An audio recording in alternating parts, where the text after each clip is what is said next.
Last week, President Trump met with G7 leaders and NATO in Europe, and part of the discussions dealt with climate change and the Paris Climate Accord. Now we are learning that the president is working on a withdrawal from that Paris agreement. The president not committing to the reports, though, by saying, "I will be announcing my decision on the Paris Accord over the next few days.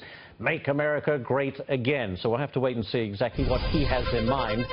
Taking a quick look at some green stocks. Why not, as we're talking about this? First Solar, SunPower closing in the red today. Tesla, though, electric battery fuel continues to move high, up another nearly $6 at $341 today. That's Tesla.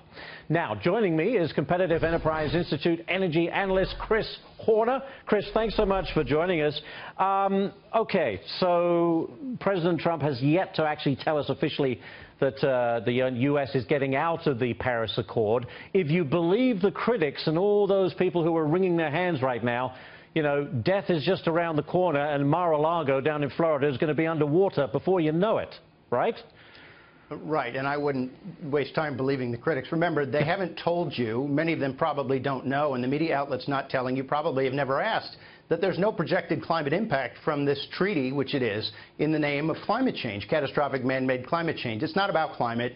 It's as the UN's chief climate economist, yes, they have one, Otmar Edenhofer has acknowledged, this has very little to do with the environment.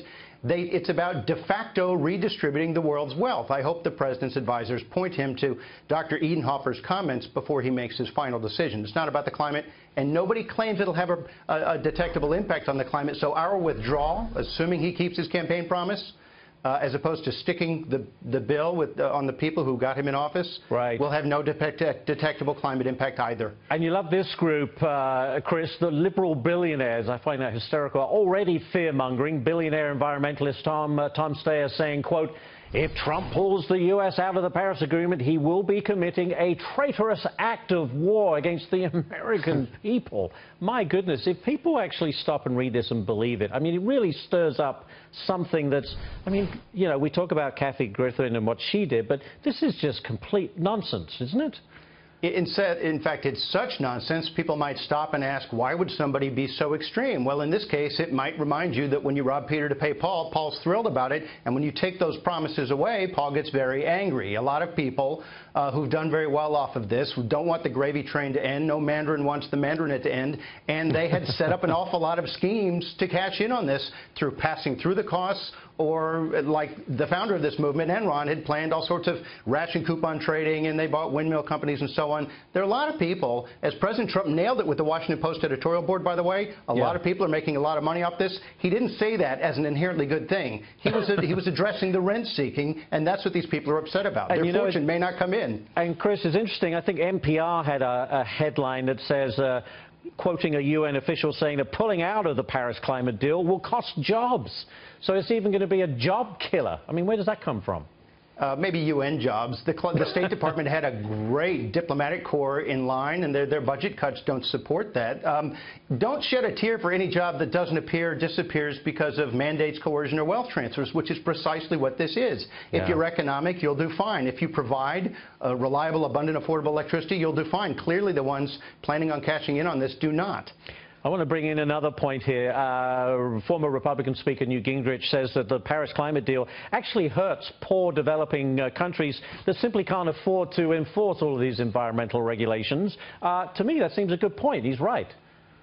Right. It's eco-imperialism. In many cases, you're paying poor countries to stay poor, to not develop, or you're limiting them to the least affordable, most land-grabbing, least efficient energy technologies that were commercialized in the 80s, usually 1887, maybe 1891 for solar. So it's cruel. And by the way, it's not just the poor in poor countries. Europe is experiencing an epidemic of what they call fuel poverty or energy Energiearmut in Germany, where they popularized a phrase for all the seniors and the poor dying now that these policies have taken root by the tens of thousands. I hope President Trump's advisors remind him of that. Energy poverty, it's not a bug, it's the feature. Well, Berlin is the capital of the European greenies, that's for sure. You know, coal and gas, say what you will, they're cheap, and people need cheap energy. So I think you made that point very well indeed.